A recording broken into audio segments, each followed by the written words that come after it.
Actually, my question is, let me rephrase that. How would you envision this scenario to play out? And I would like Chairman Iqbal to also answer. How do you envision the scenario to play out if in fact notice was given? How would it play out? And the reason why it is important for me to hear from Mr. Iqbal is because malaman ho natin kung sa pananaw nyo paano mangyayari po yun. Lilisanin po yun ng mga civilians doon. Tahimik lang po ang mga MI na kaibigan naman po ni Marwan. Paano ho mangyayari yun kung nakapagbigay nga ho ng notice? Please enlighten us kasi hindi ko po maintindihan. Sa nakikita natin ngayon parang may ang lumalabas walang tiwala. Sinasabi ko po kanina, umusad po yung pag-uusap ng gobyerno sa KMILF dahil po may tiwala sa bawat isa. Dito sa ceasefire implementation, dun sa adyag na mekanismo, kailangan din po na may tiwala.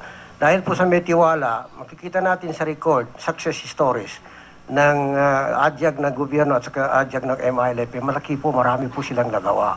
Pero noong hindi na mangyari yung coordination, kaya nangyari yung January 25 po.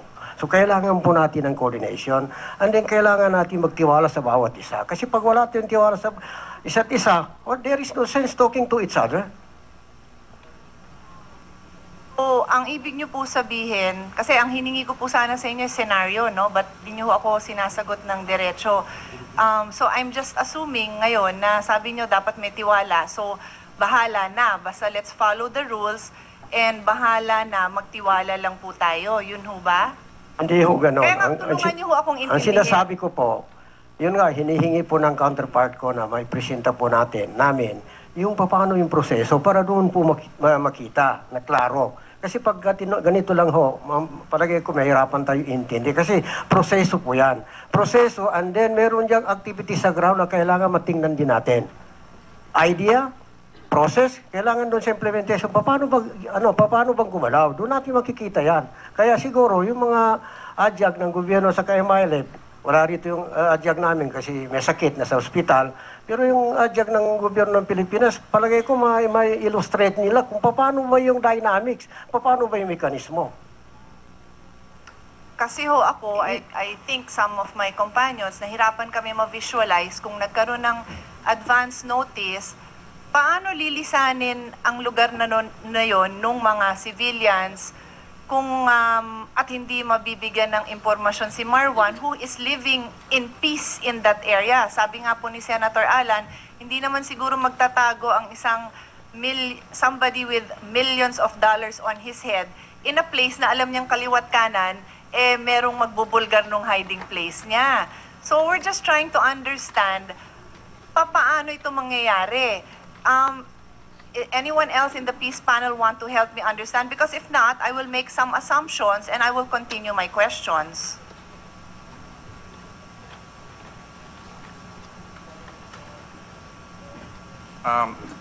Ma'am, ang ano po namin, sometimes, kung just in case na nagkakaroon ng early coordination, for example, in my case, or sa ADJAG, kung nakita namin po na very critical at saka high value target yung ano po na yun, very limited time lang talaga ang natin. Kumaga sa ano po, ang coordination po natin, yung sinasabi niyo po mag-evacuate ng civilian, we will not allow that. Yung precision engagement ang kanon natin kasi. Kung nalaman namin yung kung pwede po after the fact na po kasi ito.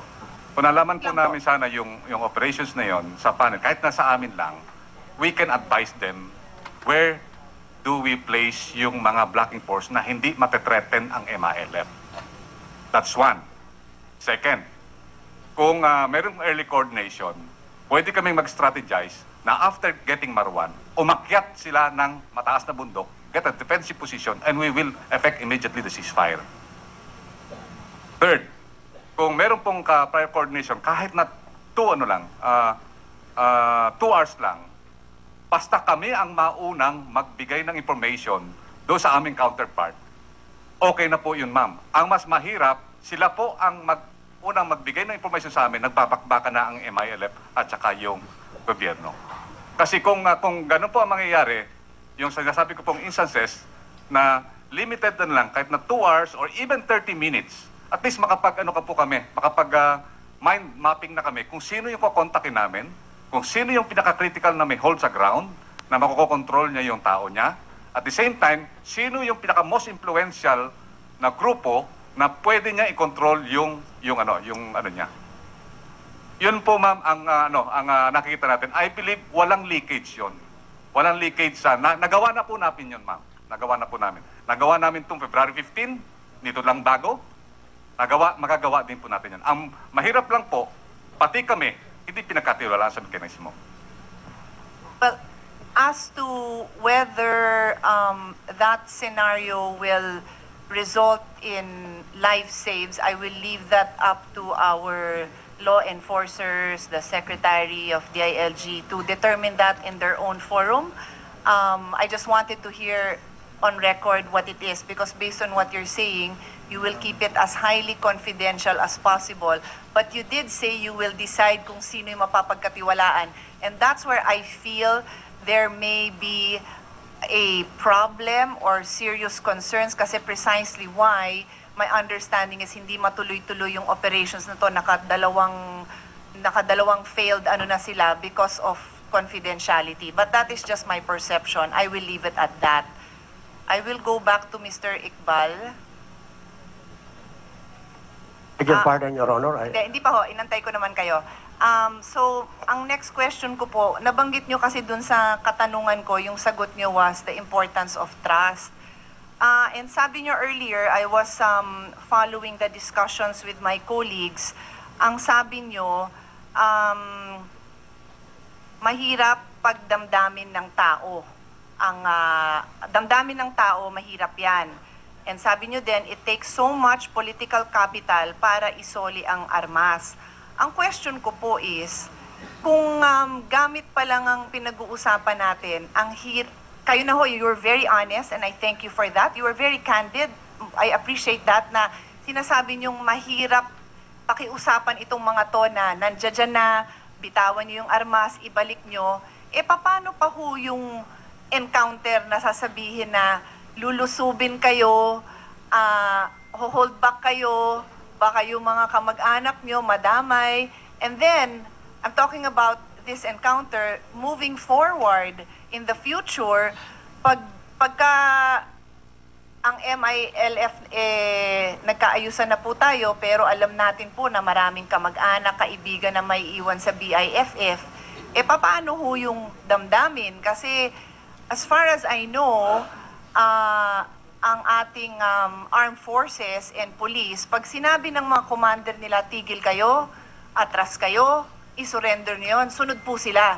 Unfortunately, whether they like it or not, isinasantabi nila yung damdamin. So, I guess yun ho ang tanong ko po sa inyo, and again, I have so much respect for your candidness, pero yun ho ang hinahanap natin na counterpart, na kaya ho ng high-level officers ng MI to be able to tell their people na ito ang utos. I-surrender ang gamit. Tumabi kayo.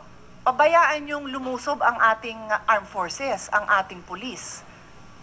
Help us understand that, because that is the dilemma we face now and we will continue to face in the future if mangingiral po ang damdamin.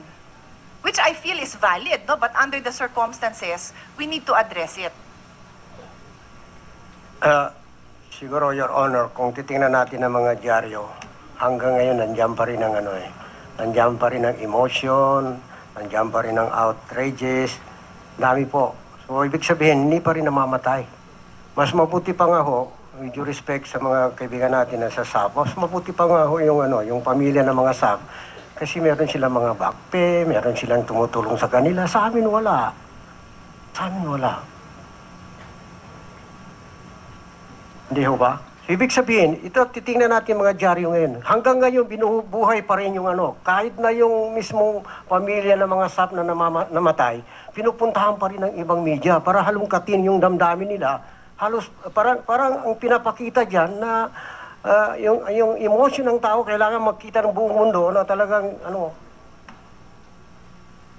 Unfortunately, I appreciate the issue of feelings, pero po hindi ho yun ang kailangan mangiral sa panahon na ito. Ang nais ko pong bigyan natin ng pansin is the fact that you're negotiating now and we need the confidence. Sabi nga ni Senator Marcos, confidence building tayo on the fact that BBL will be able to give us peace, is that makontrol nyo po nga ang damdamin ng mga tao na nasa ground. Kaya nga That ho. is the reality, sir. Kaya nga ho, kahit na mahirap, ginawa po namin na yung mga bagay na yan, as a symbolism, malaking symbolism po, gesture of goodwill, gesture of reconciliation, na may balik po. Kasi ang tingin na, ang aming pananaw, although talaga masakit yung nangyari, pero mas importante itong malaking bagay na magkaroon po tayo ng kapayapaan sa Mindanao. Dahil pag dyan lang ang ipupuntirya po natin yung nangyari, although masakit talaga on both sides, baka lalong mas malaki pang problema ang harapin natin. Kaya, importante rito, on both sides, kailangan isusulong po natin ang kapayapaan. Kasi pag hindi natin isusulong ito at hindi mangyari yung tunay na kapayapaan, mas malaki pang problema natin sa hinaharap. I'm sure I was given a piece of paper that said my 5 minutes is up. So can I just end to respond to what Chairman Iqbal Go ahead, said? Senator No? Pia. I have here photocopies of, I'm sure you've seen all of this, just photocopies, downloaded articles of the news on the 16 firearms recovered. And I was monitoring your response to Senator Marcos' line of questioning at sinabi nyo nga po, symbolic gesture.